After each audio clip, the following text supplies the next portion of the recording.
इन 3 phase windings को फैक्ट्रियों में फैब्रिकेट होते देखना कितना मजेदार है।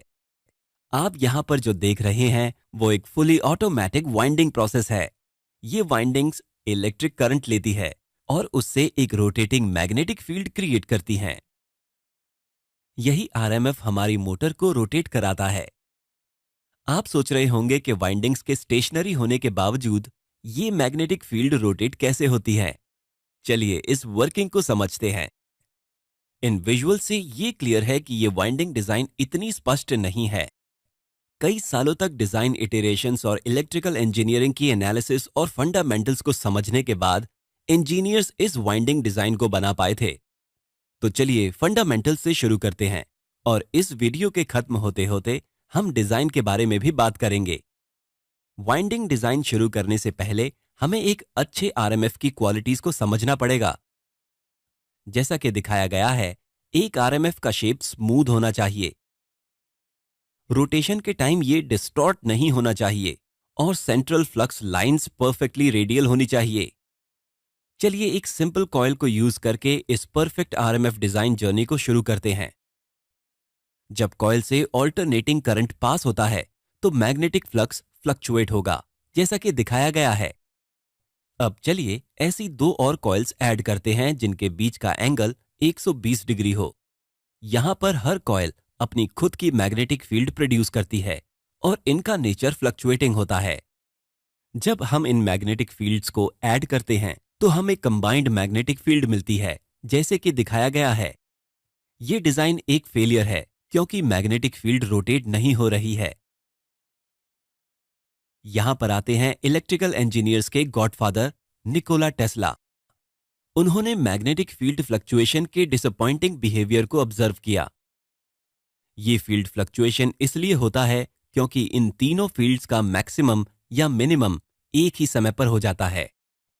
एक पार्क में टहलते हुए जब Tesla rotating magnetic field create करने के बारे में सोच रहे थे तो उनके दिमाग में आया कि वे इन तीनों ही फील्ड्स की मैक्सिमम वैल्यूज को अलग अलग इंस्टेंट्स पर रखें तो क्या होगा।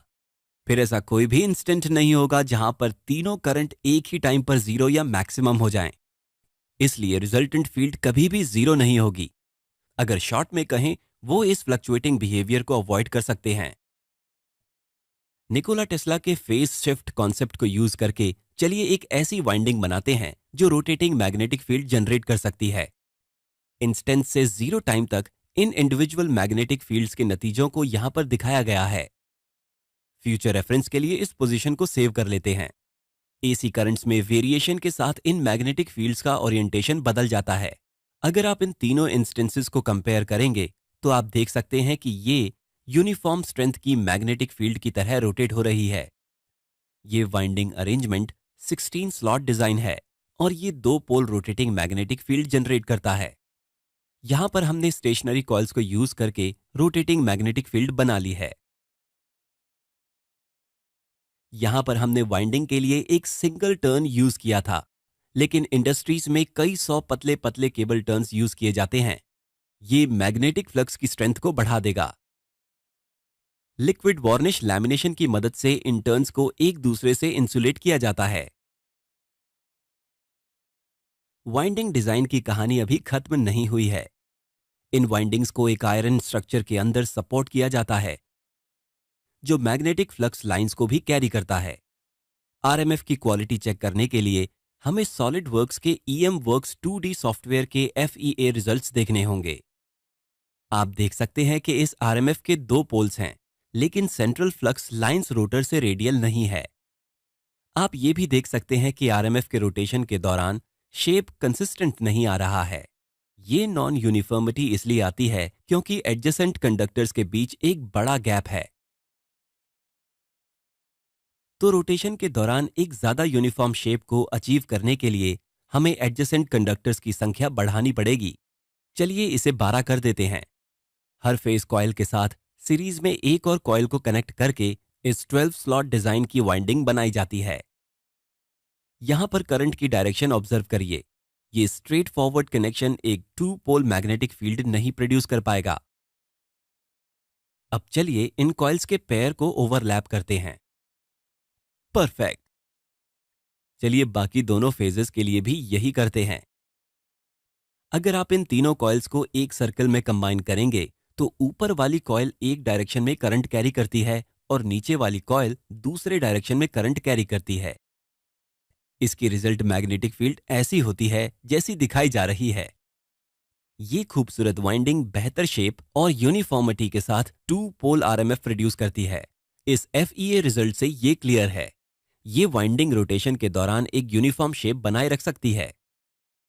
ये मजेदार है कि इस वाइंडिंग में थोड़े और मॉडिफिकेशंस करके हमें एक 4 पोल आरएमएफ भी मिल सकता है।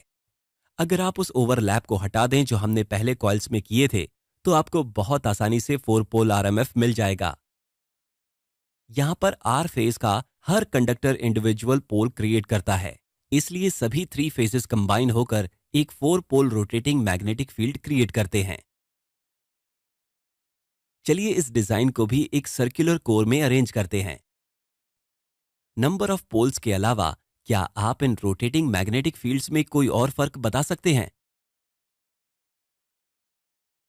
दोनों आरएमएफ की रोटेटिंग स्पीड अलग है। ऐसा इसलिए है क्योंकि 2 पोल आरएमएफ का north pole sinusoidal current wave की हाफ साइकिल के बाद 180 डिग्रीज पहुंचता है, लेकिन 4 पोल वाइंडिंग में नॉर्थ पोल केवल 90 डिग्रीज ही पहुंचता है। इसलिए 2 पोल आरएमएफ की स्पीड 4 पोल आरएमएफ की दुगनी होती है। आखिरकार 2 पोल वाइंडिंग की स्पीड ज्यादा और टॉर्क कम होती है, जबकि 4 पोल वाइंडिंग आरएमएफ का केस इसका बिल्कुल ऑपोजिट होता है।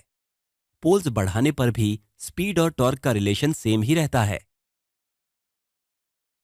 रोटेटिंग मैग्नेटिक फील्ड के बेहतर और स्मूथ एक्सपीरियंस के लिए 24 स्लॉट वाइंडिंग प्रेफर की जाती है।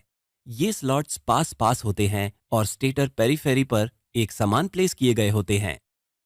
यहां पर आप देख सकते हैं कि रोटेटिंग मैग्नेटिक फील्ड कैसे एक समान रोटेट होती है और पूरे रोटेशन में मैग्नेटिक फील्ड की स्ट्रेंथ भी सेम होती है।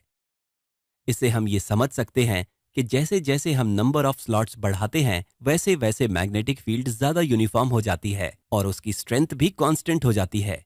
ये वाइंडिंग्स की खूबसूरती है। यहां पर आप स्टेटर पर ज्यादा कॉम्प्लेक्स वाइंडिंग्स देख सकते हैं। ये वाइंडिंग टाइप उन एप्लीकेशंस के हिसाब से सेलेक्ट की जाती हैं जिनमें आप मोटर का इस्तेमाल करना चाहते हैं। फैक्ट्रियों में इन कॉइल्स को एक फॉर्मर पर घुमाया जाता है। एक बार में हर साइड पर 2 से 3 सेट्स घुमाए जाते हैं। कॉइल ग्रुप से लोडेड इस फॉर्मर को हाइड्रोलिक प्रेशर से स्टेटर कोर में इंसर्ट कर दिया जाता है। फिर आता है इन कॉइल्स के कनेक्शन को प्रिसाइज बनाने वाला ह्यूमन इंटरवेंशन।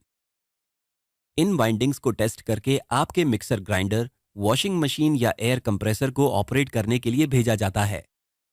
हमें उम्मीद है आपने वीडियो एंजॉय किया होगा। हम फिर से मिलेंगे। Thank you.